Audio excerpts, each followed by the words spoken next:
నమస్కారం. నేను మీ శ్రీకాంత్. ప్రస్తుతం నేను కువైట్‌లోనే ఉన్నాను. నా కుటుంబ భవిష్యత్తు కోసం నేను ఇక్కడ ఉన్నాను. కానీ నా మనసంతా మన ఊరి సర్పంచ్ ఎన్నికలపైనే ఉంది. దూరం ఎంత ఉన్నా నాకు మన గ్రామ అభివృద్ధిపై శ్రద్ధ ఉంది. ఈ ఎన్నికలు మన గ్రామ భవితత్వాన్ని నిర్ణయిస్తాయి. ఎమ్మెల్యేలు, ఎంపీలు చట్టాలు చేస్తారు. కానీ మన ఇంటి ముందు మురికాలువ బాగుందా? వీధి లైట్లు వెలుగుతుందా? మన స్కూల్ బాగుందా? అని చూసేది మాత్రం మన సర్పంచే.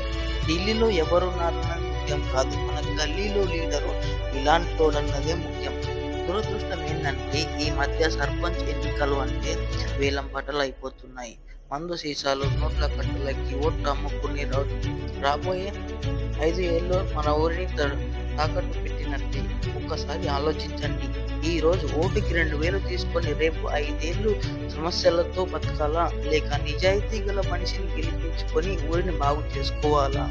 ముఖ్యంగా కువైట్ గల్ఫ్‌లో ఉన్న నా తోటి మిత్రులకి ఒక మనవి. మనం ఎండనక వానగా కష్టపడి సంపాదించిన డబ్బులు ఇంటికి పంపిస్తాం. కేవలం డబ్బే కాదు, ఈసారి మంచి ఆలోచన కూడా పంపిద్దాం. ఇప్పుడే మీ ఇంటికి, మీ దోస్తులకి ఫోన్ చేయండి. డబ్బుకు ఆశపడొద్దని, మంచి పని చేసేవానికి ఓటు వెయ్యండి అని చెప్పండి. మన కష్టార్జితం వృధా పోకూడదు అంటే మన ఊరు బాగుండాలి. నాయకుడు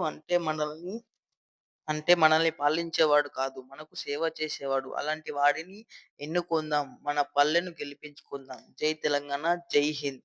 మన పల్లెటూరు మంచిగా బాగుండాలంటే మనం సరైన వ్యక్తిని గెలిపించుకొని, సరైన వ్యక్తికి ఓటు వేస్తేనే మన ఊరనేది బాగుపడుతుంది. దయచేసి ఇది అందరూ యువకులు ముఖ్యంగా దీన్ని గ్రహిస్తారని నేను ఆశిస్తున్నాను. మన ఊరు భవిష్యత్తు మన యువకుల చేతుల్లోనే ఉంది.